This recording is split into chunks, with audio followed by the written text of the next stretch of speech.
teori Darwin bisa nggak sejalan dengan syariat? Ini jadi masalah. Apakah seorang muslim boleh berpendapat dengan teori Darwin? Baik. Tinjauan secara syariat. Secara zatnya, ya kalau kita boleh katakan secara zatnya,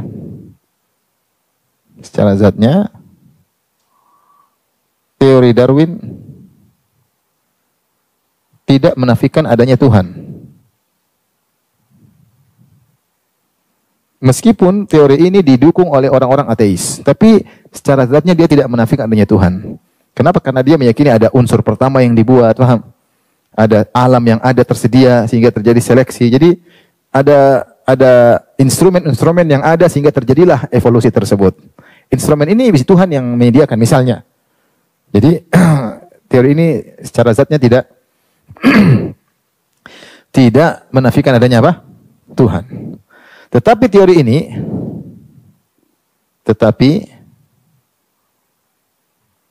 teori ini menafikan kesempurnaan Tuhan. Kenapa? Karena Allah menciptakan alam ini dengan tujuan atau tidak? Tujuan. Sementara pondasi Darwin semua sudfah, tiba-tiba asywa'i random, tiba-tiba random. Ini benar-benar bertentangan dengan sifat-sifat Tuhan yang hikmah, takdir yang sudah disiapkan sebelumnya, sudah direncanakan sebelumnya, ya, yang maha kuasa dan maha-maha lainnya. Ya, maha-maha lainnya.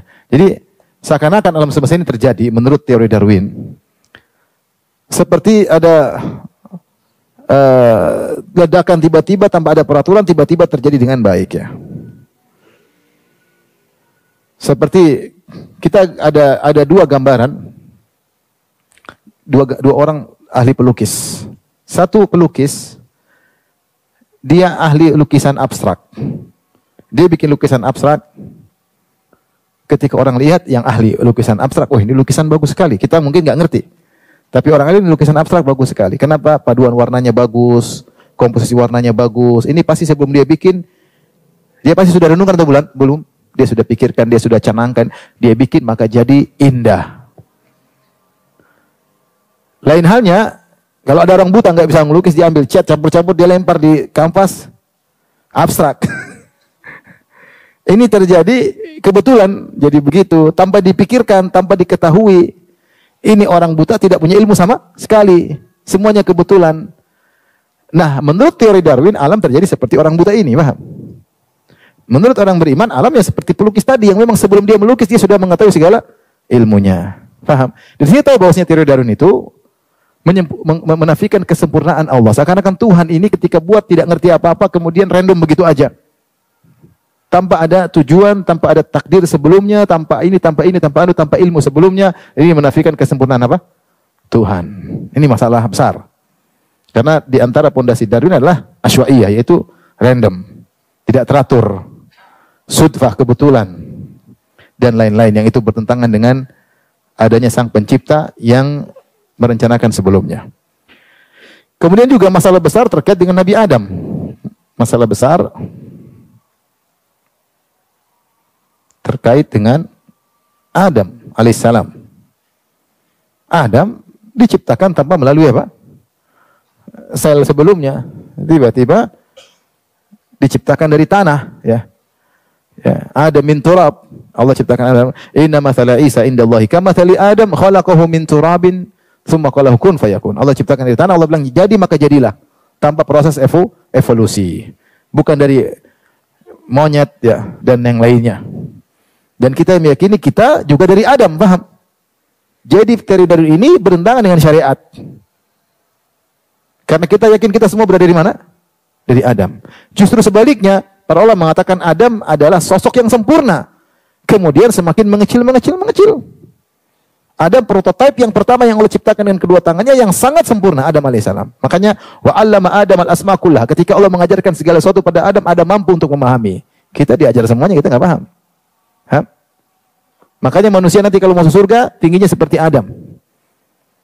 Maka Adam itu prototipe yang pertama, bukan sebaliknya teori Darwin dari sel kecil kemudian jadi monyet yang ini, kemudian monyet ganteng, kemudian jadi Darwin. Enggak. Enggak. Enggak. Jadi masalah besar kalau beriman dengan teori apa? Darwin. Oleh karenanya hati-hati dengan teori ini, tidak bisa berjalan dengan agama Islam. Selain tidak ada buktinya, ya, tidak ada buktinya. Mungkin mereka bilang mutasi, tapi nggak ada buktinya. Nggak ada buktinya. Tadi ada mata rantai yang hilang dalam galian-galian fosil, nggak ada.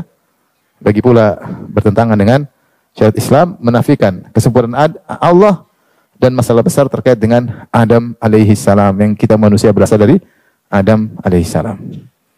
Sampai mereka paksakan dalam sebuah cerita, dalam sebuah penelitian, ketika mereka menemukan satu gigi aneh mereka temukan. Ada fosil gigi mereka temukan, mulailah mereka bilang gigi ini mungkin antara monyet dengan manusia. Maka mereka pun menggambar gigi ini kira-kira kalau jadi manusia seperti apa. Mereka gambar sesuai dengan ilmu mereka. Kemudian mereka gambar kalau istrinya kira-kira bagaimana. Mereka gambar. Kelamaan kemudian ditemukan lagi ternyata ini gigi babi. Pada penggalian berikutnya gigi babi yang ada hidup di zaman sekian. Ketika ditemukan rangka, oh ini gigi yang mungkin ketemu rahang babi, oh gigi yang kita temukan ternyata gigi babi. Lalu sudah digambar dipaksa-paksa jadi manusia bergigi babi. Jadi intinya ini teori tidak berjalan dengan syariat kita. Demikian ini yang saya mampu untuk saya sampaikan. Tentu ini masih banyak kekurangan. Antum bisa sempurnakan, yang ahli biologi, ahli gen silakan menyempurnakan pembahasan ini. Intinya teori Darwin tidak bisa berjalan dengan apa syariat Islam. Wallahu taala alam.